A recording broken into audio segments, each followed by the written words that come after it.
Est-ce que tu peux le louer pour sa bonté? Est-ce que tu peux le louer pour sa fidélité? Est-ce que tu peux lui dire merci pour ses bienfaits dans ta vie? Ouvre ta bouche et commence à le remercier. Merci Seigneur pour ta bonté. Merci pour ta fidélité. Merci pour ton amour. Merci pour tout ce que tu as fait. Merci pour tout ce que tu feras encore. Que ton nom soit loué. Que ton nom soit célébré pour l'éternité. Dans le puissant nom de Jésus. Amen. Est-ce que tu peux t'humilier devant sa face, lui demander pardon, lui reconnaître que tu es coupable? Coupable par tes pensées mauvaises, coupable par des paroles déshonnêtes sorties de ta bouche.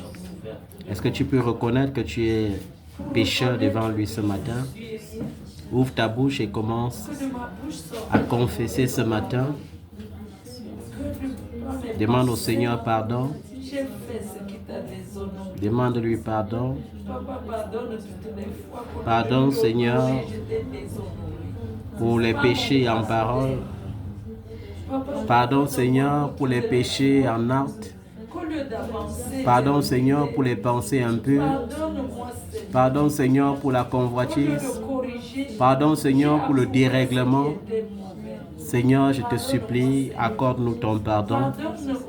Dans ta miséricorde, ne nous rejette pas loin de ta face. Ne nous enlève pas ton Esprit Saint. Ne nous rejette pas, Seigneur, nous sommes des hommes, mais toi tu es Dieu. Aie compassion, Seigneur, et rachète-nous par le sang de la croix de Jésus. Rachète-nous par le sacrifice de Jésus, car la Bible dit clairement que s'il a été rejeté, même au jour de son arrestation, c'était pour que nous ne demeurions jamais dans la solitude. Merci Seigneur parce que tu ne laisseras pas seul. Merci parce que tu ne nous abandonneras pas. Que ton nom soit loué au nom de Jésus. Amen. Nous prions afin de confier la parole de ce matin à l'Éternel notre Dieu. Nous prions afin qu'il nous instruise par sa parole qui corrige, par sa parole qui libère, par sa parole qui édifie, par sa parole qui instruit. Oui Seigneur, nous voulons que tu prennes la première place par ton esprit et que lui, le seul enseignant parfait, lui le seul consolateur qui peut réellement consoler, qu'il nous parle, qu'il nous instruise ce matin, qu'il ouvre notre cœur, qu'il ouvre notre intelligence, qu'il sème en nous la semence qui ne dépérit pas mais qui porte des fruits. Oui Seigneur, nous t'accueillons parce que toi, tu as été décrit comme ce Dieu qui sera avec nous, comme ce Dieu qui sera en nous et qui nous conduira dans toute la vérité. Merci Saint-Esprit, tu es présent ce matin par ta force, tu es présent ce matin par ta puissance, tu es présent ce matin par ta lumière. Merci pour tout ce que tu as prévu pour nous ce matin, au nom de Jésus. Amen. Ok, le thème de ce matin, c'est « Fais attention à tes relations ». Amen. Fais attention avec tes relations. Et pour bien comprendre cette parole, nous allons rentrer dans le livre de Jacques chapitre 1, versets 13 à 15. Nous allons également sonder Romains chapitre 8, verset 27. Hébreux chapitre 7, le verset 25. Ok. Jacques chapitre 1, verset 13 au verset 15. Est-ce que quelqu'un est à la page qui lise rapidement? Jacques chapitre 1, verset 13 à 15. Jacques chapitre 1, du verset 13 à 15. Amen. Est-ce qu'on peut se mettre debout pour honorer la parole de Dieu? Verset 13 à 15. Oui. Que personne, lorsqu'il est tenté, Lorsqu'il est tenté, ne dise c'est Dieu qui me tente. Car Dieu ne peut être tenté par le mal et il ne tente lui-même personne. Mais chacun est tenté quand il est attiré et amorcé par sa propre convoitise. Puis, la convoitise, lorsqu'elle a conçu, enfante le péché, et le péché étant consommé, produit la mort ou le néant dans certaines versions. Amen. Amen. Vous avez compris, cette parole est bonne et digne d'être reçue. Parce qu'on s'est rendu compte que de nos jours, les chrétiens, lorsqu'ils sont face aux épreuves ou lorsque les choses traînent, ils commencent à dire, Dieu, qu'est-ce que j'ai fait? Dieu m'a mis dans une épreuve. Dieu, tu as dit, tu peux pas éprouver quelqu'un au-delà de ses forces. Tu ne peux pas tenter quelqu'un au-delà de ses forces. Parfois, nous jouons aux victimes et nous accusons Dieu. Ou bien, en contrepartie, parfois, nous accusons le diable sans même avoir le temps nous-mêmes de nous examiner. Mais la question est celle-ci. Si Dieu, dans son amour, t'a donné un petit nom, quel est le petit nom que tes relations avec le monde t'ont donné? Parce que dans la Bible, quand on regarde l'arrestation de Jésus, Jésus savait que le moment de son arrestation, tout le monde doit fuir. Il n'y avait aucun disciple, malgré le fait que chacun jurait, non Seigneur, on est avec toi jusqu'à la mort. Même s'il faut mourir avec toi, on va mourir avec toi. Il savait que personne n'allait plus avoir le courage de marcher avec lui une fois qu'on l'aurait arrêté. Et nous voyons, lorsque Pierre était dans la présence de Jésus, il pouvait avoir le courage de prendre le couteau et de couper l'oreille d'un fils de sacrificateur. Mais Jésus ayant recollé, lorsqu'il recolle les oreilles, c'est une interpellation, pas seulement à Pierre, mais à tous ceux-là qui venaient même pour l'arrêter, une interpellation pour leur dire, ne voyez-vous pas que je suis réellement le Fils de Dieu? Non pas pour fuir la croix, mais pour les pousser à la conversion. Et lorsqu'on voit ce récit en profondeur, on se rend compte que lorsque les gens sont engagés dans le mal, leur conscience ne fonctionne plus. Parce que Jésus, on s'imagine, on vient pour l'arrêter. Il dit, qui cherchez-vous? On dit Jésus de Nazareth. Il dit, c'est moi. Mais la Bible dit, tous les gens qui ont dit, qui cherchez-vous? Ils reculent et ils tombent. Pourquoi? Parce que la Bible dit qu'au nom de Jésus, tout genou fléchira et toute langue confessera qu'il est Seigneur. Mais les gars tombent, ils se relèvent toujours pour aller dans la mission. Qui cherchez-vous? Les demande-t-il pour la deuxième fois. C'est Jésus de Nazareth que nous cherchons. Et là, il interpellait surtout la conscience de Judas pour lui dire, souviens-toi que tu as marché avec moi et que tu as été enseigné au même titre que les autres. Tu as eu le titre d'apôtre que les autres. Et nous voyons ici que la conscience de Judas était déjà consommée par son péché fétiche qui était quoi? La cupidité. Au point que le gars oublie qu'il a passé tout le temps, il a détourné peut-être 10 000 pièces d'argent. Mais il peut vendre le Fils de l'homme à 30 pièces d'argent. Vous voyez, parfois, ce ne sont pas des épreuves. Parfois, nous sommes tentés par quoi? Par notre propre convoitise. Et la convoitise, c'est quoi? C'est une idée qui naît en toi. Cette idée commence à grandir. Cette idée grandit, ça grandit, ça grandit. Après, ça conçoit le mal et ça engendre l'iniquité.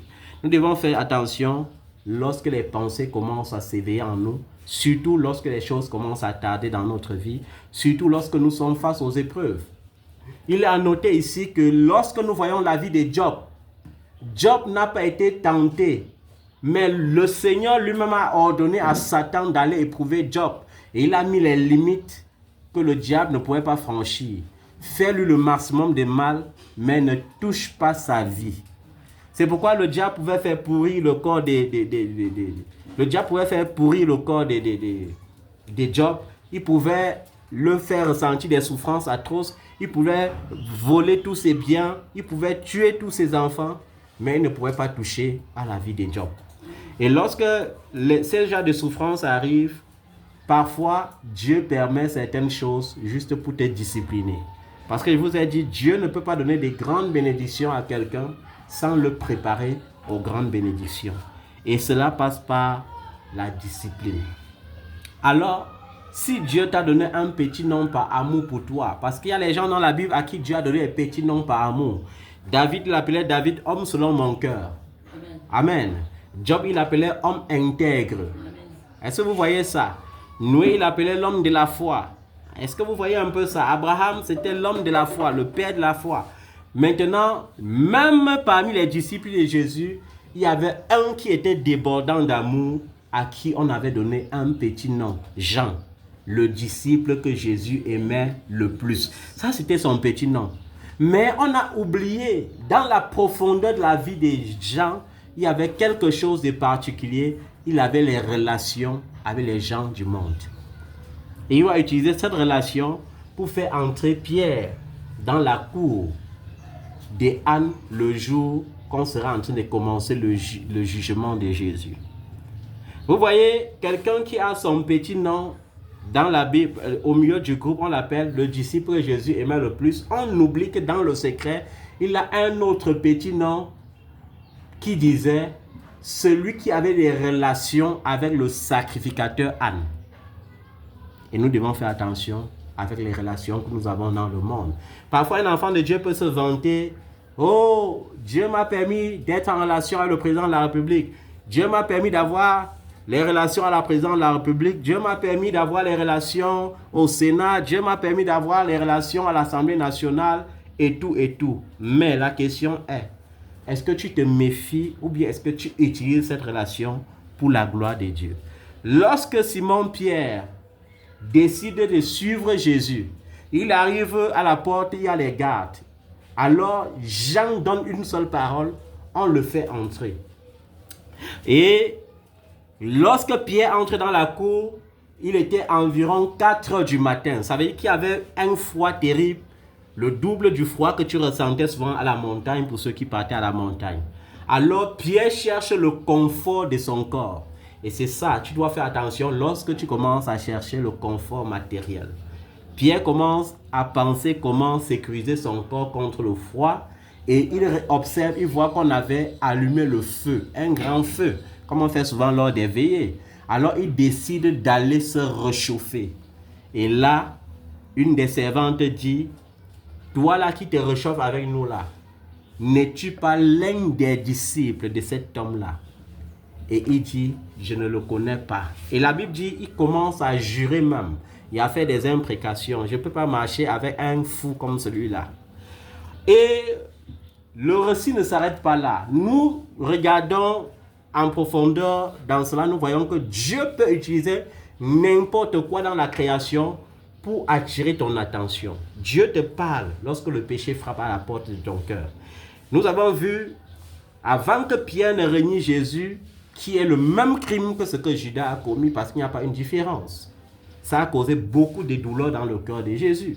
C'est pourquoi lorsque Jésus utilise le coq pour chanter et rappeler à Pierre que je t'avais dit, aujourd'hui avant que le coq ne chante, 3 fois tu m'auras régné.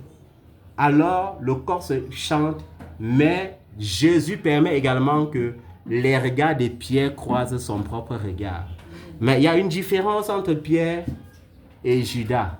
La conscience de Pierre n'était pas une conscience morte. Et j'ose croire que ta conscience ce matin n'est pas une conscience morte. La conscience de Pierre l'a touché. Et la Bible dit qu'au lieu que Pierre commence à s'embrouiller, il a commencé plutôt à pleurer amèrement, symbole d'une repentance sincère. Et je veux insister sur la repentance sincère.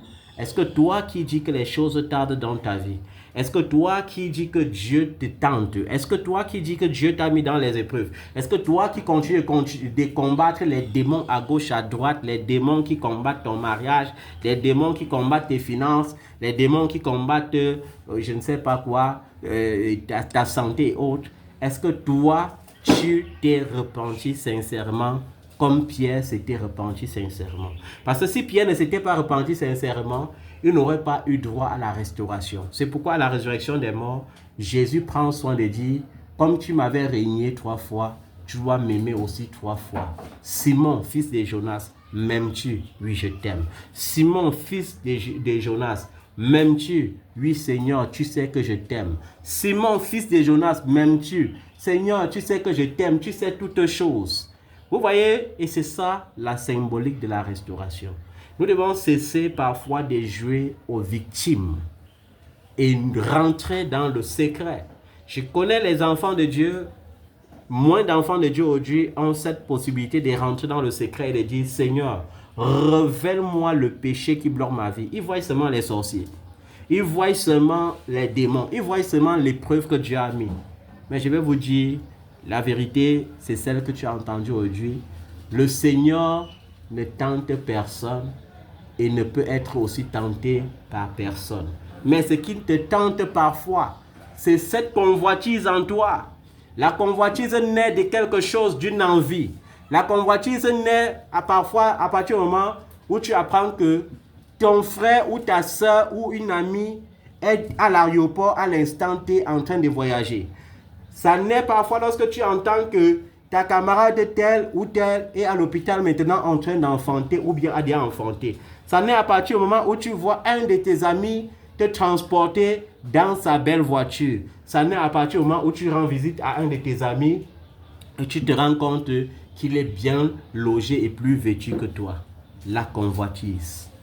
Une fois qu'elle grandit en toi, elle peut enfanter le péché et le péché enfante le néant. Nous devons faire attention à notre regard. Est-ce que nos yeux sont charnels ou bien est-ce que nos yeux sont spirituels? Parce que même les yeux, lorsqu'ils sont charnels, peuvent te pousser dans la convoitise.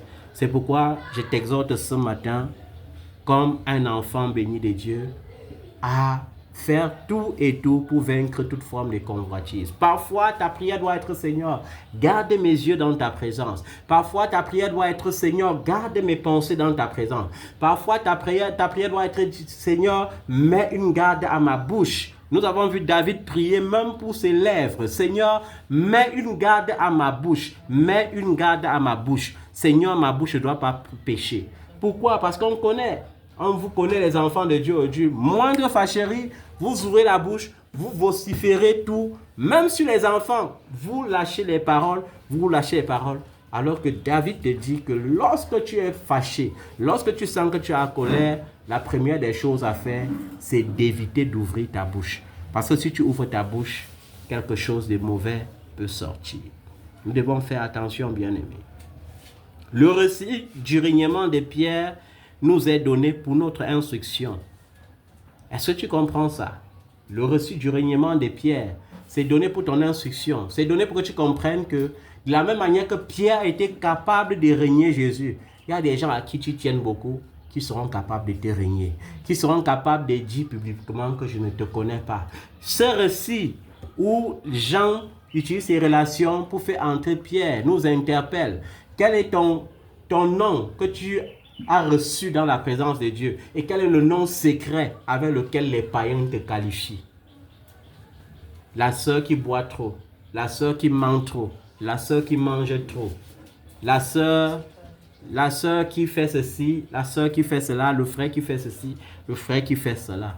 Nous devons faire attention quand nous sommes enfants de Dieu avec les relations que nous avons avec le monde. Pourquoi? Parce que le monde t'observe et le monde peut te juger. Le monde t'observe pour voir là où tu vas tomber. Le monde t'observe et leur observation, c'est juste pour tirer quelque chose en toi qui les poussera à régner le Christ que tu prêches.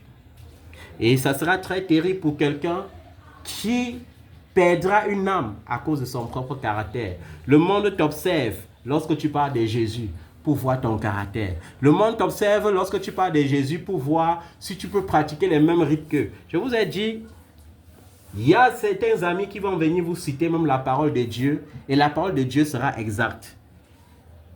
Ils vont te dire, il faut qu'on parte à telle fête. Toi-même, tu vas sentir au fond de ta conscience que le Seigneur te dit de ne pas y aller. Mais ils vont utiliser un verset, ils vont te dire, la Bible dit, réjouissez-vous avec ceux qui se réjouissent.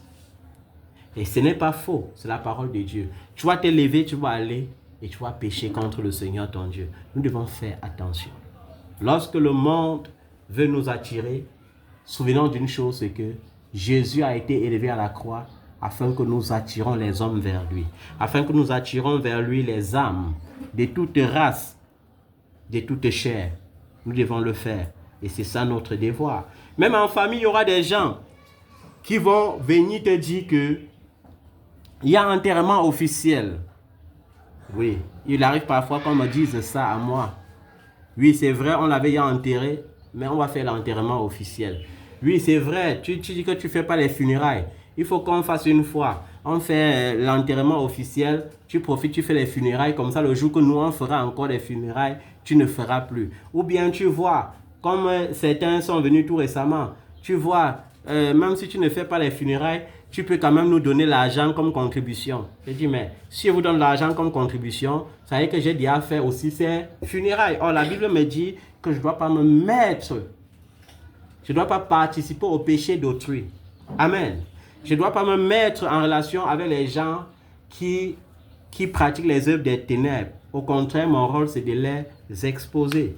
Donc, fais attention. Je ne sais pas le sobriquet que le monde te donne. Je ne sais pas le sobriquet que le monde t'a donné. Mais je te dis, retourne dans le sobriquet que dans l'amour Dieu t'a donné. Peut-être tu es aussi comme ce disciple que Jésus aimait le plus. Mais est-ce que tu es allé quelque part encore créer une relation où dans le monde, on te connaît comme quelqu'un qui a les relations à la présidence et qui n'est pas pour la gloire de Dieu? Et tu es avec cette relation où, comme tu vois par exemple, tu es enfant de Dieu, tu es à l'église, pendant qu'on est en train de prier pour ton mariage, tu es encore plus marié que l'homme de Dieu lui-même, parce que vraiment, tu ne diffères en rien. Lui-même, il dort avec sa femme, et toi-même, tu dors avec ton mari, toi-même, tu dors avec ta femme quelque part. Pendant ce temps, il est en train de prier. Il prie, il jeûne pour que le Seigneur te donne un mari ou une femme. Mais toi, dans le secret, il y a un mari, il y a une femme. Il y a un mari, il y a une femme. Et vous voyez la bêtise des enfants de Dieu. Je dis bien la bêtise des enfants de Dieu aujourd'hui, c'est de vouloir tout coopérer avec le monde. Vouloir tout coopérer avec le monde. Vous voyez, il y a même certains enfants de Dieu élevés dans la foi qui m'appellent les 14 février pour dire, papa, bonne fête de Saint-Valentin. Comment les gens peuvent dire que les catholiques sont perdus, qu'ils vont aller en enfer? Et ils fêtent quand même un Saint-Valentin qui était un prêtre catholique, sans même comprendre ce qu'ils sont en train de fêter. Et ça, ce sont des bêtises. Comme il y a plusieurs fêtes comme ça. La Pâques, on va venir te dire bonne fête de Pâques et t'envoyer les chocolats de Pâques. Or, les chocolats de Pâques, tu ne te rends pas compte que les mondains même qui sont en France là-bas, qui sont les super francs-maçons, ils consomment les chocolats de Pâques, ils en distribuent. Parce que ce sont leurs fêtes. Ce n'est pas la Pâques ce n'est pas la Pâques là qui symbolise la résurrection de Jésus que le monde fête. La Noël, non, vous voyez, c'est la fête des enfants. C'est l'occasion pour la famille. Nous, on cherche tous les petits alibis pour justifier notre péché devant Dieu. C'est le jour où vraiment le Seigneur permet que la famille se réunisse. Est-ce que la famille ne peut pas se réunir un autre jour en dehors du 25 décembre? Est-ce que c'est un jour particulier qui existe pour dire à quelqu'un qu'on l'aime? Ou bien pour prouver qu'on peut lui donner un cadeau? Et ce qui me plaît sur votre Saint-Valentin, c'est que c'est le symbole du sang. C'est-à-dire que le jour-là, tout est en rouge. On offre les fleurs rouges, on porte les tenues rouges. Mais ça ne nous interpelle pas. Ça n'interpelle pas les enfants de Dieu. Et j'avais vu un leader, je me rappelle quand on était à la CBC. Ce jour-là, on partait se réunir, on fêtait. Et il disait, tu sais, homme de Dieu, vraiment la théologie gâte vraiment les gens. Tu sais, homme de Dieu, c'est l'amour. Dieu est amour. Eh frère, Dieu est amour. Nous devons célébrer l'amour. Et je lui disais, homme de Dieu, est-ce que c'est le 14 février qu'on célèbre l'amour? Nous avons 365 jours sur 365 jours pour célébrer l'amour. Nous devons donner l'amour tous les jours, pas en un jour particulier. Et vous voyez, ça me rappelle encore toujours ce Jean, disciple aimé par Jésus, mais forte relation avec le monde. Nous devons faire attention. Quand Jésus parle à ta conscience, est-ce que ta conscience s'éveille ou ta conscience continue de s'endurcir? Parce que Dieu offre tellement son amour. Il offre tellement d'opportunités à chacun de nous de se racheter, de revenir à la bonne voie. Mais est-ce que toi, tu es en train de revenir? Ou bien tu es en train de couler comme Judas? Ou bien tu es un traître enflammé qui a décidé de couler comme Judas? Nous devons faire attention. Le récit de ce règnement le Seigneur l'utilise pour nous instruire. Ne sommes-nous pas souvent comme Pierre? Nous pouvons connaître le Seigneur Jésus, mais si nous nous appuyons sur notre propre force, Pierre avait toute la volonté. Lorsqu'on vient pour arrêter Jésus, il guette comme ça, il voit que Jésus est là, il a le courage d'arrêter le couteau. Mais une fois qu'on a mis la main sur Jésus, la Bible dit qu'il commence à faire comment? À se cacher, au point de le régner. C'est la même chose. Il y a plusieurs parmi nous qui avons encore cette attitude de croire qu'on peut servir Dieu avec notre propre force, de croire qu'on peut le servir à notre propre intelligence. Oh, Dieu veut que tu abandonnes tout. Dieu veut que tu n'existes plus.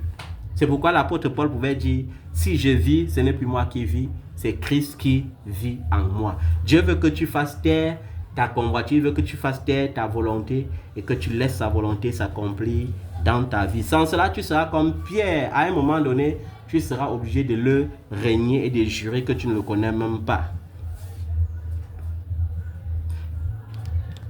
Mais le Seigneur est fidèle dans son amour. Il veut nous apprendre à ne compter que sur lui seul. Aussi, parfois, il permet que nous fassions des expériences douloureuses pour apprendre à connaître notre cœur et constater qu'en nous, il n'y a pas de force, pas de bien. Alléluia. Parfois, le Seigneur, il te fait passer par des expériences douloureuses, juste pour que tu comprennes que quoi? Que tu ne peux rien. Et que c'est lui qui peut tout.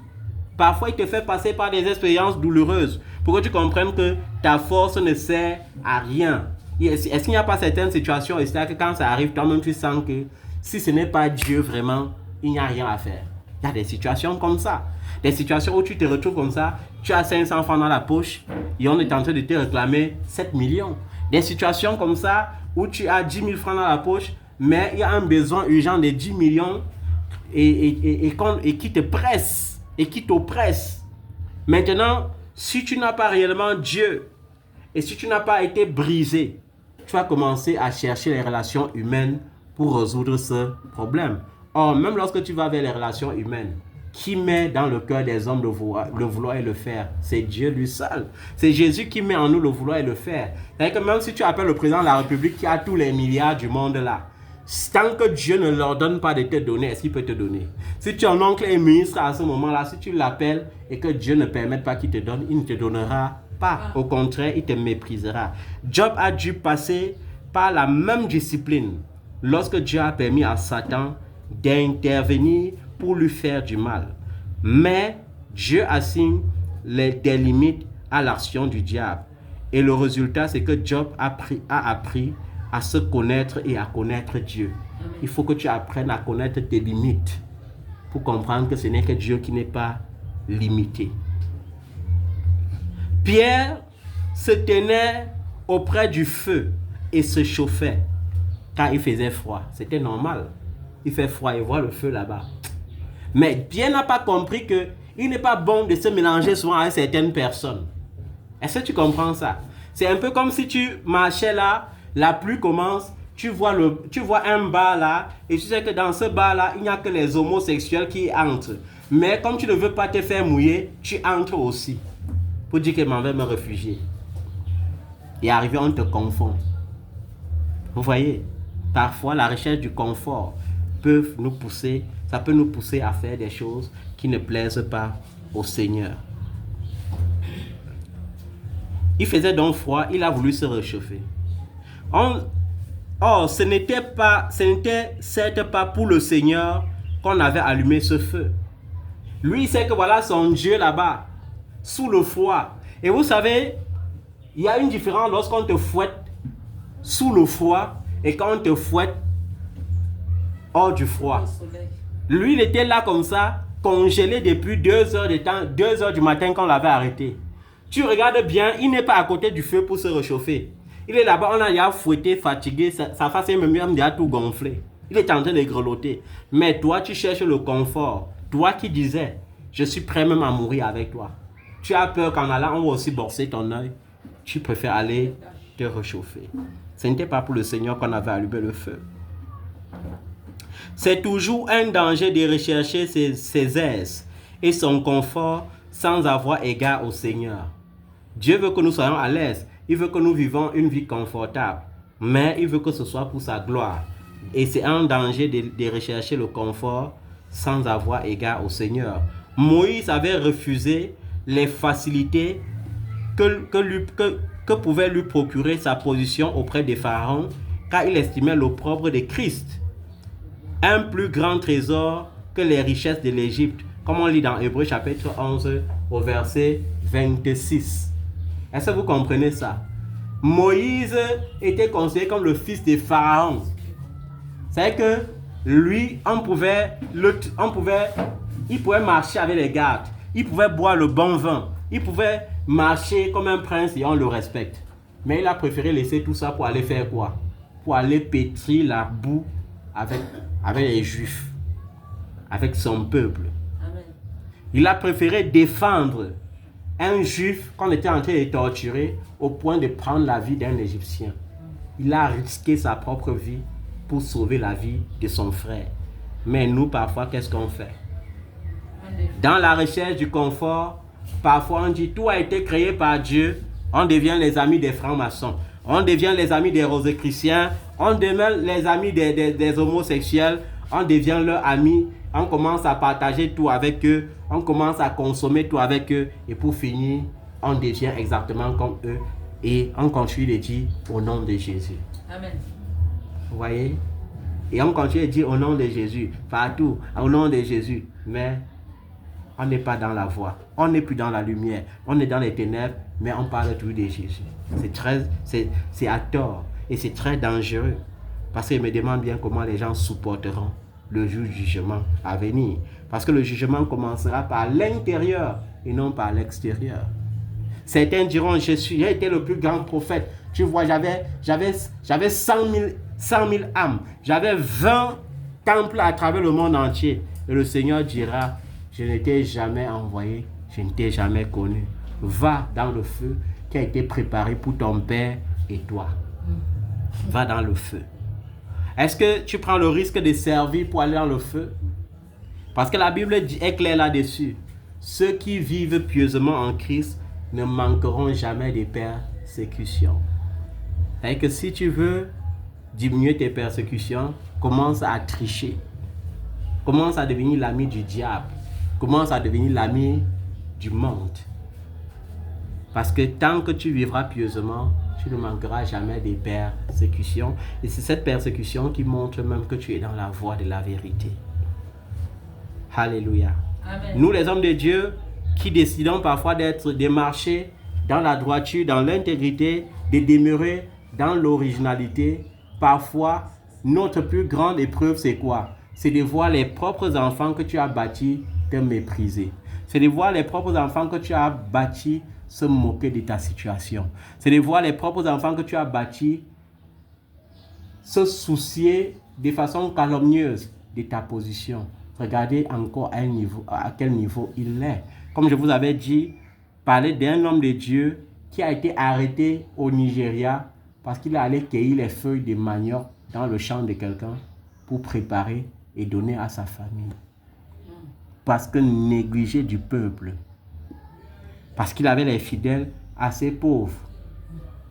Et il n'avait pas les offrandes, il n'avait pas les dîmes. C'est pourquoi vous voyez aujourd'hui, les hommes de Dieu préfèrent être à Paris que d'aller au fin fond du village en Colnier pour prêcher l'évangile.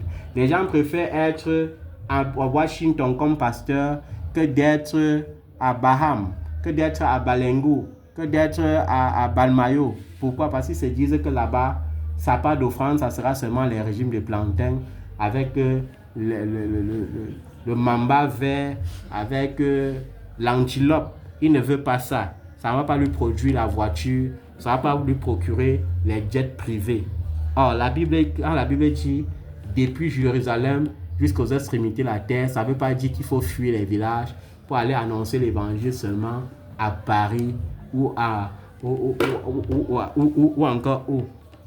ou à Washington ou au Québec. Non, ça veut dire qu'il faut prêcher partout, même dans les villages.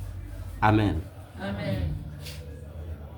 Pierre se trouve dans la compagnie des esclaves et des huissiers ceux qui sont venus prendre Jésus. Vous voyez comment quelqu'un se retrouve dans le camp ennemi, dans le confort de l'ennemi, sans même s'en rendre compte. Hein? Là, il est là, il se réchauffe à les huissiers. Et le frère, c'est heureusement. Et dans son cœur, je me demande bien comment il faisait quand il entendait Jésus entrer et dire là-bas, aïe, je me demande bien ce qu'il ressentait. Mais ce n'est pas ça qui le préoccupait, il fallait qu'il se réchauffe. Et pour se réchauffer, il fallait se déguiser, se fondre dans la masse. Moi, je ne connais pas le fou là. Comment il peut dire qu'il est le fils de Dieu? Est-ce qu'il peut marcher avec quelqu'un comme lui? Quand vous voyez là, moi-même je suis comme vous, non? Hein? Vous voyez, moi-même je suis venu comme ça là, pour voir comment on va bien le fouetter. Amen. Jusqu'à ce que le corps fasse cocorico et qu'il dise que merde, le type-ci avait dit vrai. Qu'avant que le corps ne chante, je l'aurais régné 3 fois. Et puis encore, quand il se tourne comme ça, il croise les regards de Jésus. Imaginez ce que Jésus a ressenti dans son cœur. Et cette solitude, c'était aussi important parce que Dieu a permis qu'il soit déconnecté afin que tu ne sois plus jamais seul. Afin que tu ne vives plus jamais la solitude. Je ne sais même pas pourquoi tu ressens la solitude. Comme je vois les gens pleurer dans les réseaux sociaux, faire les films, vraiment, je suis là comme ça, sans ma part de Valentin, sans ma part de Valentine. Où le monde est devenu quoi? Valentin, Valentine, les enfants sont dedans, les grands-pères sont dedans, les arrière-grands-pères sont dedans, l'église est dedans, on ne comprend plus rien. On ne comprend plus rien. La Bible n'a pas dit de se conformer au siècle présent. Alléluia. Mais la Bible a dit ne vous conformez pas au siècle présent. Soyez transformés par le renouvellement de l'intelligence pour discerner ce qui est bon, ce qui est parfait, ce qui est agréable. Voilà. Et maintenant, toi tu crois que ce qui est agréable, c'est de te mettre en rouge, avec les fleurs rouges et les paquets rouges. Non, quand même. Jésus n'est pas mort pour nous pousser dans l'ignominie. Jésus n'est pas mort pour ça. Et quand nous, on doit essayer de dire comme ça, on va dire que non, vous voyez, ils sont trop perfectionnistes. Hein? Comme moi j'ai dit, je peux connaître Jésus, je peux avoir connu Jésus quand j'avais les locks. Mais si après l'avoir connu 2 ans dans la foi, 3 ans dans la foi, je me place dans les réseaux sociaux pour dire Jésus même, je le sais avec mes... Donc moi je suis content de dire à Dieu le jour de mon mariage que mes rastas sont plus longs que les rastas de ma femme. Et je suis un homme. Vous voyez, les gens font, et quand tu vas leur dire, Dieu ne regarde pas l'extérieur, Dieu regarde l'intérieur. Ah, ok. Dieu ne regarde pas l'extérieur. C'est vrai que l'extérieur, il faut se vêtir n'importe comment, il faut faire n'importe quoi. C'est ça le reflet de l'évangile. Il faut s'habiller n'importe comment. Dieu regarde tout. Dieu ne regarde pas seulement l'intérieur. Amen. Considère cet évangile que je prêche ce matin comme le chant du coq qui chante pour interpeller que Jésus est en train de te regarder. Pour que tu comprennes qu'il voit jusqu'au plus profond du secret. Jésus est en train de t'interpeller pour te dire, regarde, fais gaffe, reviens de tes voies, va, pleure, pas les larmes des crocodiles, mais les larmes de la vraie repentance. Parce qu'il y a des chrétiens qui pleurent pour rien. Tu ne dois pas pleurer pour rien. Pleure parce que ton cœur a été brisé. Pleure parce que ton cœur désire le changement. Et Dieu t'accordera le changement. Même l'un des secrets que tu as oublié, c'est que quoi? Celui qui cache ses fautes ne peut pas prospérer. Est-ce que tu comprends ça? Amen. La Bible dit que celui qui avoue ses fautes prospère. Donc même le secret de la prospérité, c'est aussi ça. Il est temps pour toi, enfant de Dieu, que tu cesses de voir seulement le diable partout, de jeûner tous les jours, de jeûner. Tu as le mal gastrique, pas parce que tu as le mal gastrique. Tu as le mal gastrique parce que chaque jour, il faut jeûner. Chaque jour, il faut jeûner. Tu jeûnes tous les jours. Tu jeûnes même les jeûnes de la religion. Hein? Parce que les religieux font comment? Le religieux dit, je veux jeûner tous les débuts du mois. Certains religieux disent ça, non?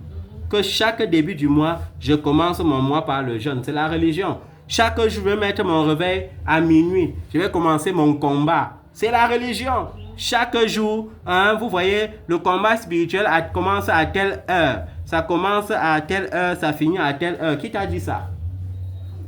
Qui t'a dit ça? Même Jésus, dans son ministère, a dit, il y a 12 heures dans la journée qui symbolisent la lumière. Puis vient quoi? Les ténèbres. Maintenant, il veut que tu sois cette lumière qui doit éclairer pas seulement certaines heures de ces 12 heures des ténèbres, mais que tu sois cette lumière qui s'allume. Pour les gens qui ont les moyens, est-ce qu'ils dorment dans l'obscurité? Sauf s'ils voient que la lumière est obstacle à leur sommeil. Amen. Quand vous partez, vous voyez les riches là. Est-ce qu'ils mettent les lampadaires seulement pour orner la barrière? C'est pour éclairer toute la nuit. Et tu dois être comme une lumière qui brille toute la nuit et non certaines heures de la nuit. Parce que lorsque tu programmes minuit, combat spirituel, 1 heure, je me lève, je commence à réclamer mes bénédictions. Ok, tu as fini de réclamer, tu viens en partage alors. Tu as fini de réclamer. Tu as réclamé tes milliards là depuis, tu viens, moi-même je veux un peu sur ça. Tu viens, tu me prêtes même seulement 3 milliards sur ça. J'ai des projets pour 3 milliards. Donc, les enfants de Dieu sont là, ils se mettent dans la prison, ils souffrent, même les souffrances que Dieu n'a pas prévues pour eux, ils s'imposent cette souffrance. Dieu n'a pas prévu pour toi cela, mais toi tu te mets dedans seul. Tu combats quelqu'un qui a été vaincu à la croix. Tu le combats tous les jours, et c'est toi-même qui chantes dans les cieux, sur la terre, il est le roi des rois, même en dessous de la terre, il est le roi des rois. Donc Jésus est roi des rois, dans les cieux, sur la terre, même sous la terre. Mais celui qui l'a vaincu là, tu dis qu'il est KO, mais il est tout debout, tu le combats tous les jours. KO, les sorciers sont KO. Après tu te couches. Seigneur, les sorciers là, ils sont redoutables dans le quartier ici. Moindre chose qui se passe dans ta vie, il n'y a plus rien de naturel qui peut arriver dans ta vie. Il y a toujours un sorcier caché derrière. C'est que ta foi est maladive, ta foi a un problème. Est-ce que tu comprends ça? Lorsque c'est ça, tu risques même de finir comme un aliéné spirituel. Tu risques de finir même dans les services psychiatriques. Parce qu'il y a les gens comme ça que lorsque tu troubles les gens, c'est qu'ici en Afrique, quand on fait les trucs, les églises qui sont conformes aux boîtes de nuit, la nuisance sonore là. Si tu fais ça en Europe, la police va venir là te demander ce qui se passe même. Vous croyez que la nuisance sonore là, Dieu a besoin que tu cries pour qu'il écoute ta voix? Il dit qu'avant que tu ne penses, je sais. Amen. Hein? Il donne au-delà de ce que nous pensons ou demandons. Amen. Mais toi, tu penses qu'il faut crier. Comme ceux qui disent, j'ai grondé Dieu aujourd'hui. Je lui ai rappelé mon cas. Je lui ai dit que trop c'est trop, trop c'est trop. Oh, vraiment, les courageux comme ça. Dieu te dit aussi que trop c'est trop, ramène-moi ton cœur. Trop c'est trop, marche dans la vérité. Trop c'est trop, reviens dans la voie. Trop c'est trop, laisse-moi faire. Amen. Amen. Est-ce que tu comprends ça? Amen. Il est assis sur le trône. Et je vais te dire la vérité. De la même manière que Jésus avait prié pour les disciples, il n'a pas prié seulement pour eux.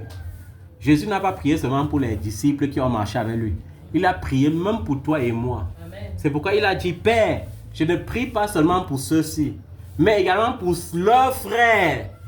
Pour leurs qui? Pour leurs frères. Qui viendront à mon nom, parce que eux ils sont dans le monde et moi je ne suis pas dans le monde. Et maintenant, il te laisse dans le monde, il ne te laisse pas orphelin. Il t'envoie le Saint-Esprit. Mais tu mets le Saint-Esprit de côté, tu l'utilises de temps en temps quand il faut envoyer ton feu. Oui, tu l'utilises de temps en temps quand il faut envoyer le feu. Tu ne veux pas l'écouter alors qu'il est là pour t'instruire. Tu ne veux pas l'écouter alors qu'il est là pour te corriger. Tu ne veux pas l'écouter alors qu'il est là pour te donner les révélations. Tu ne veux pas l'écouter alors qu'il est là pour affermir ta foi, parce que le même Pierre qui pouvait avoir peur ne pouvait plus avoir peur à partir du moment où il avait compris le rôle du Saint-Esprit. C'est pourquoi lorsqu'on les a arrêtés, on allait les fouetter. On a dit ne parlez plus jamais de ce Jésus-là ici. Ils ont dit que quoi? Il vaut mieux obéir à Dieu qu'aux hommes. Mais est-ce que toi tu es arrivé à ce stade? Est-ce que toi tu es arrivé à ce stade?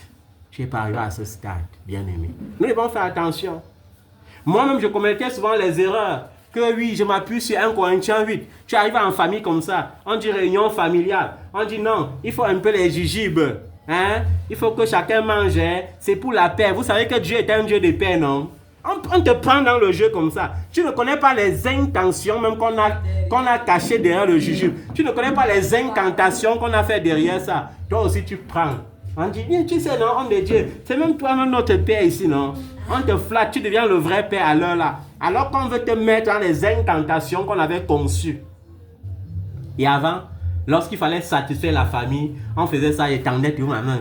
En tout cas, il est écrit dans 1 Corinthiens 8 que tout est sanctifié par la parole et par la prière. En tout cas, il est écrit dans 1 Corinthiens chapitre 8 que tout est sanctifié par la parole et par la prière. Donc, j'ai déjà sanctifié, j'avale. Même s'il faut prier, même prier après. Tu es dans ça, tu es dans le rituel. Alléluia. Est-ce que vous-même, quand vous mangez là, tous les fruits que la tradition utilise est toujours bizarre dans la bouche. Si vous l'avez remarqué, sauf si vous n'avez pas, sauf si vous n'avez pas assez de finesse spirituelle pour remarquer cela. Le jujube là, quand on dit que c'est un fruit là, même si on dit que c'est un fruit, c'est un peu bizarre. C'est bizarre. Ça ne donne rien. Ça n'a aucun goût qui peut te pousser à dire que tu es en train de manger quelque chose d'agréable. Le piment de Guinée, ça pique. C'est pour ça qu'on l'appelle même le piment.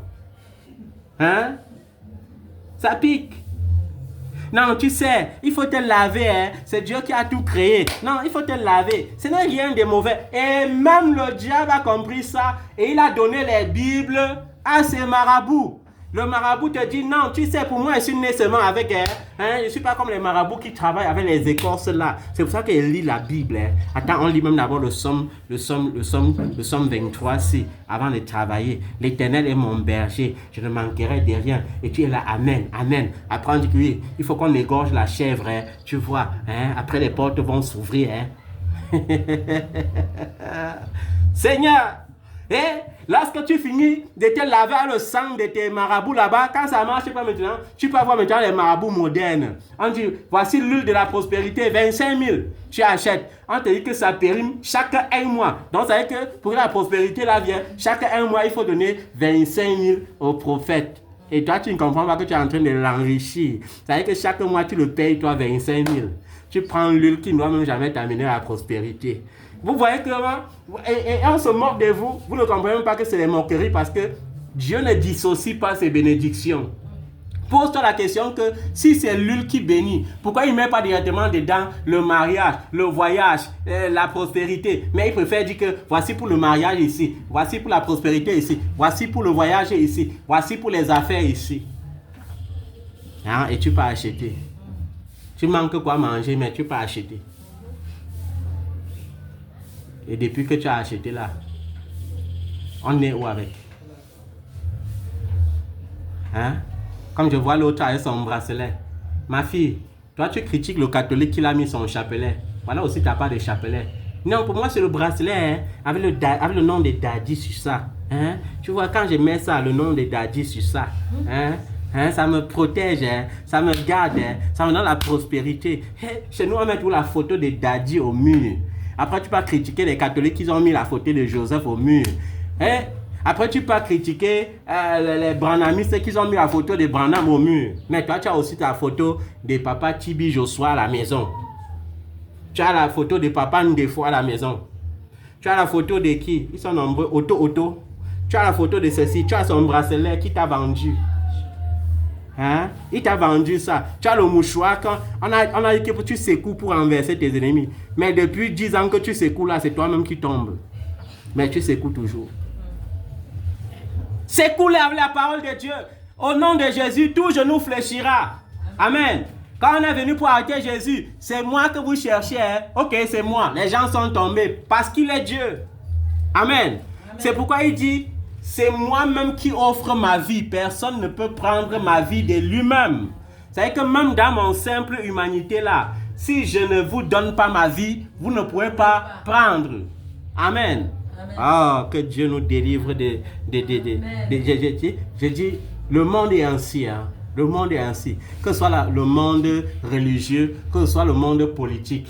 Lorsque tu es ignorant, on va t'écraser.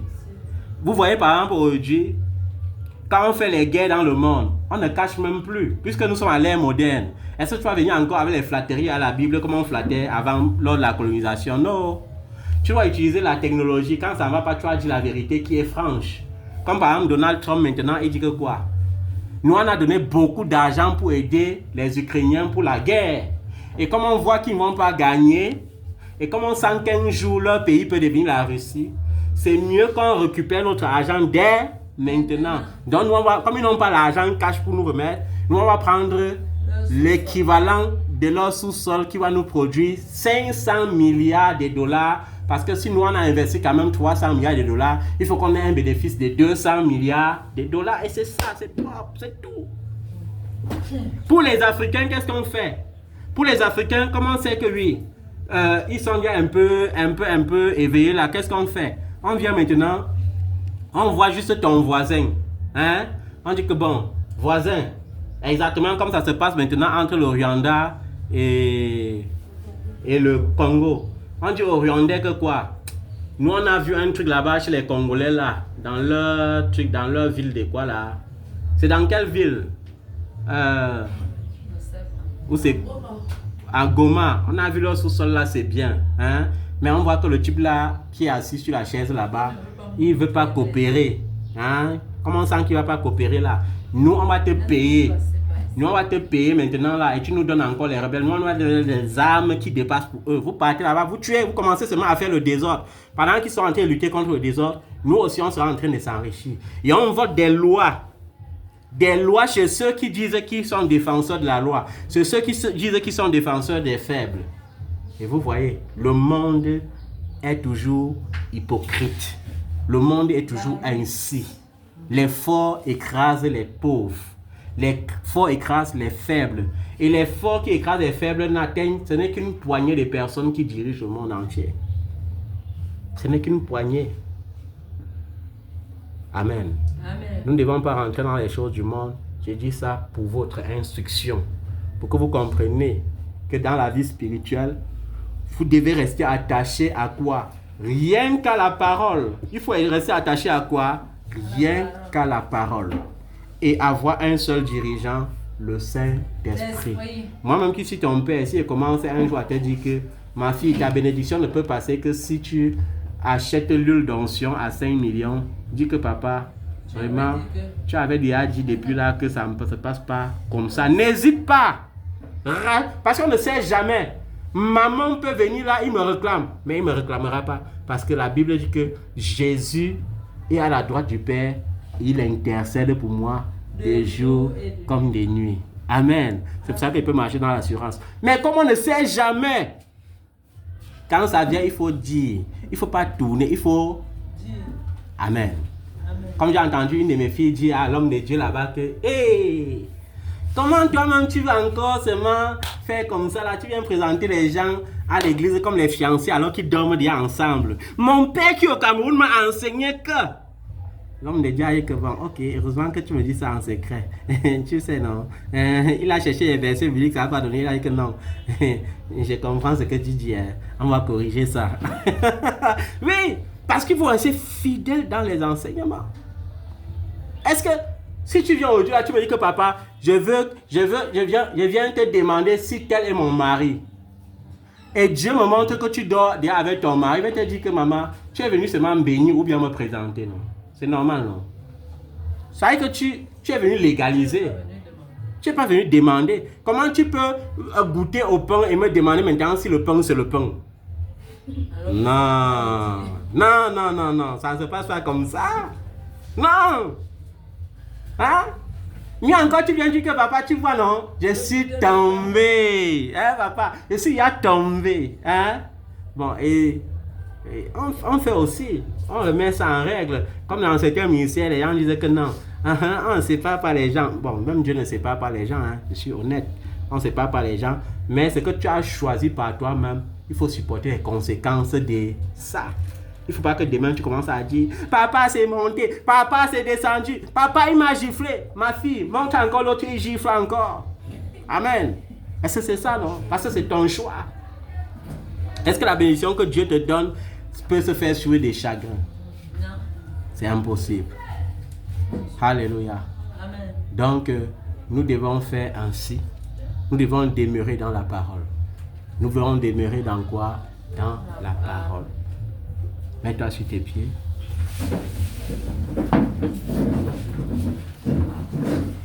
Je veux t'adorer. Je veux t'élever, adorer ton nom, ta grâce, ta sainteté. Oui, je veux t'adorer. Je veux t'élever. Adorer ton nom, ta grâce, ta sainteté. Assis sur ton trône, tu libères les captifs. Adorer ton nom, ta grâce, ta sainteté. Oui, je veux t'adorer. Je veux t'élever. Adorer ton nom, ta grâce, ta sainteté. Oui, je veux t'adorer. Je veux t'élever. Adorer ton nom, ta grâce, ta sainteté. Oui, assis sur ton trône, tu guéris les malades. Adorer ton nom, ta grâce, ta sainteté. Assis sur ton trône, tu libères les captifs. Adorer ton nom, ta grâce, ta sainteté. Oui, je veux t'adorer. Je veux t'élever. Adorer ton nom, ta grâce, ta sainteté. Oui, je veux t'adorer. Je veux t'élever. Adorer ton nom, ta grâce, ta sainteté. Étends ta main vers le trône. Étends ta main vers moi. Nous allons prier. La Bible dit que si deux personnes se mettent en commun accord pour demander quelque chose à Dieu, qu'importe les choses, il le leur accordera. Nous allons prier fermement et rappeler au Seigneur que c'est lui qui élève et c'est lui qui rabaisse. Nous allons prier fermement et rappeler au Seigneur que c'est lui qui enrichit et c'est lui qui appauvrit. Nous allons lui demander de donner des subventions pour travailler, des subventions pour l'utilité dans sa maison, des subventions pour l'utilité dans les vies communes, des subventions pour qu'au travers de sa vision Amour en Action, que nous puissions faire des choses merveilleuses, non pas seulement au Cameroun, mais dans tout le monde entier, pour qu'il fasse de nous des hommes et des femmes d'impact. Alors, élève ta voix et commence à prier. Père, c'est toi qui enrichis, c'est toi qui appauvris.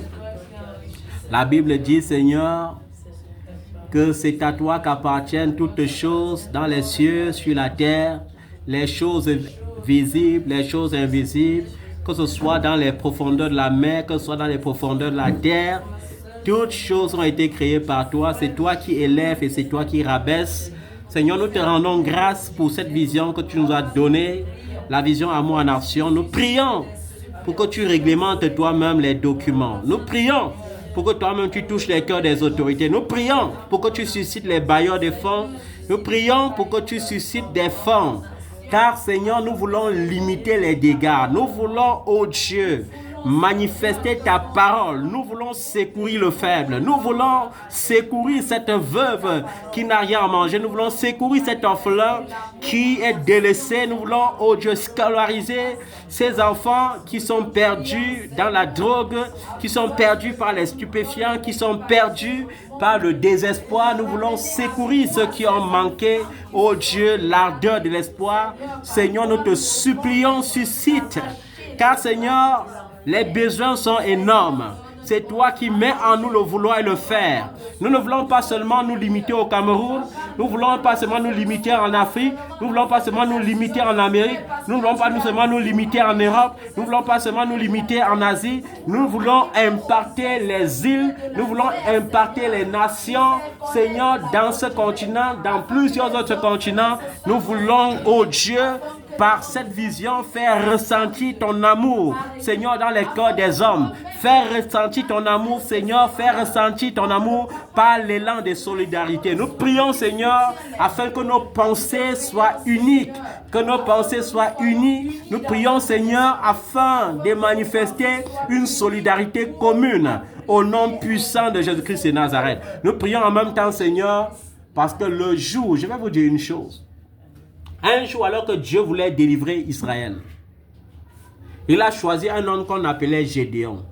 Gédéon a cru que pour délivrer Israël, comme il voyait une multitude de soldats adverses, il fallait aussi beaucoup de soldats. Il a choisi des milliers de soldats, mais lorsqu'il se levait pour aller conquérir, Dieu a dit, les hommes qui sont avec toi sont très nombreux. Il les a diminués, ils sont restés au nombre de 900. Dieu a dit, ce peuple sont toujours très nombreux. Maintenant, critère de sélection. Amène-les au torrent là-bas. Ceux qui vont boire en lapant de l'eau, comme des chiens, tu les disqualifies. Et ceux qui vont ramasser de l'eau avec la paume des mains, en buvant, en guettant à gauche et à droite comme des hommes prudents, tu les mets à part. Et c'est avec eux que tu iras remporter la victoire. Amen. Et Gédéon a vu que Dieu a sélectionné 300 hommes. Je vais te dire une chose, quand le Seigneur dit, garde le silence, l'Éternel lui-même combattra pour toi, il ne ment pas. Ce n'est pas le nombre qui est important, mais c'est l'engagement qui est important. Avec 2 personnes seulement, Dieu peut changer la vision du monde. Amen. Avec 2 personnes seulement, Dieu peut changer la vision du Cameroun. Avec 2 personnes seulement, Dieu peut agir au-delà de ce que tu peux penser. Alors, cette parole ce matin, c'est pour que tu comprennes que ce n'est pas seulement pour Amour en Action, mais c'est vraiment pour ta propre vie. C'est pour que tu comprennes que peu importe l'ardeur de tes ennemis, ils ne te vaincront jamais. Amen. La Bible dit, ils te feront la guerre, mais ils ne te vaincront pas. Il faut que tu comprennes, peu importe. Il y aura des temps où tu te sentiras même isolé. Tu sentiras que les gens, je vais vous dire, parfois l'ennemi, quand il veut nous combattre, quand il veut nous détruire, quand il veut nous fragiliser, il utilise les gens de notre propre famille. Tu te rends compte que ce sont tes propres soeurs, tes propres frères, tes propres cousins qui commencent à devenir comme des gens dangereux vis-à-vis de toi. Quand Dieu le fait, ce n'est pas parfois pour que tu sois abattu. C'est pour que tu comprennes que ton refuge se trouve en l'Éternel qui n'échoue pas. Alléluia. C'est pour que tu comprennes cela. C'est pour te dire une chose. Les faibles commencements peuvent sembler souvent bizarres. Mais Dieu dit quoi? Ne méprise pas tes faibles commencements. Amen. Je suis convaincu d'une chose. C'est que Dieu va t'utiliser comme il va m'utiliser pour que nous impactons les vies. Pour que nous impactons les nations. Je crois qu'au travers de cela, Dieu fera quelque chose même dans cette nation. Même au milieu des autorités, même au milieu des dignités, il nous démarquera parce qu'il est Dieu. Alléluia. Donc, élève ta voix ce matin et prie que tout obstacle qui va se dresser en cette année 2025, que ces obstacles deviennent des avantages pour toi au nom de Jésus. Élève ta voix et prie que chaque montagne qui va s'élever devant toi ne puisse pas t'empêcher de passer. Parce que le Seigneur a dit qu'il transformera les montagnes en vallées. Les collines vont se rabaisser. Ordonne à ces montagnes, ordonne à ces collines de se rabaisser au nom de Jésus. Ordonne à tout ennemi de ta destinée d'être dans la confusion. Ordonne aux ennemis de ta destinée d'être dans l'aveuglement total. Dis-leur qu'ils viendront contre toi par un seul chemin, mais ils s'enfuiront par 7 chemins différents parce que l'Éternel, ton Dieu, marche lui-même devant toi comme un vaillant héros pour confondre tes adversaires. Il marche devant toi comme un vaillant héros pour les combattre. Ouvre ta bouche et commence à déclarer cela maintenant au nom de Jésus. Père, au nom de Jésus, je crois que tu marches devant moi comme un vaillant héros pour terrasser mes adversaires. Je suis dans la confiance, je suis dans l'assurance parce qu'il est écrit que mes ennemis viendront contre moi par un seul chemin, mais ils s'enfuiront par 7 chemins différents. Je suis dans la joie et dans l'assurance parce qu'il est écrit que toute arme forgée pour me nuire sera sans effet. Je suis dans la joie et dans l'assurance parce qu'il est écrit que toute langue qui se lèvera en justice contre moi, je la condamnerai. Oh Père, je me lève ce matin pour condamner les langues, oh Dieu qui travaille dans le secret contre ma vie. Je me lève ce matin, Seigneur, pour lier et paralyser toutes les armes de l'ennemi, oh dressé contre mes biens, dressé contre ma prospérité, dressé contre mon épanouissement, dressé contre ma santé, dressé contre mon cheminement de 2025, au nom puissant de Jésus-Christ de Nazareth. De la même manière que Joseph avait témoigné, je témoignerai aussi cette année. Je dirai, vous avez voulu me faire du mal, mais l'Éternel a changé tout mal en bien. Père, au nom de Jésus-Christ de Nazareth, viens manifester ta gloire, viens manifester ta puissance, viens libérer les captifs ce matin, viens briser les chaînes de la captivité, les portes des prisons, que les portes des prisons spirituelles soient renversées, que les obstacles soient renversés au nom de Jésus, que l'Éternel libère sa grâce, que l'Éternel libère ma vie, que l'Éternel affermisse ma vie, que l'Éternel m'accorde sa paix, que l'Éternel t'accorde sa joie, que l'Éternel te montre sa fidélité, que l'Éternel te démontre sa gloire. Amen. Au nom de Jésus de Nazareth. Amen, Seigneur. Que ce matin, tu sois couvert par le sang de Jésus. Amen. Que la semaine qui débute soit une semaine de témoignages, une semaine de succès, une semaine de gloire, une semaine d'impartation, une semaine où tu diras l'Éternel est Dieu. Une semaine où tu diras c'est Christ en moi, l'espérance de la gloire de Dieu. Au nom puissant de Jésus-Christ de Nazareth. Amen. Les gens tu as célébré les bonnes nouvelles des autres, tu as célébré la joie des autres, mais le moment vient, et il est déjà venu, où tu seras toi-même célébré. Le Amen. Moment vient où ta joie doit se manifester. Amen. Le moment vient où tu dois témoigner. Témoigner en disant, j'étais malade, le Seigneur m'a guéri. Amen. Témoigner en disant, j'étais pauvre, mais le Seigneur m'a enrichi. Témoigner en disant, tout était fermé, mais l'Éternel a tout débloqué. Le moment viendra, et le moment y est venu, où Amen. Tu vas témoigner. Amen. Que la clé de cette année 2025 te soit accordée. Que cette clé de bénédiction, cette clé de bonheur, cette clé de succès te soit accordée au nom de Jésus. Amen. Amen. Est-ce que tu peux acclamer le nom de Jésus? Est-ce que tu peux le célébrer?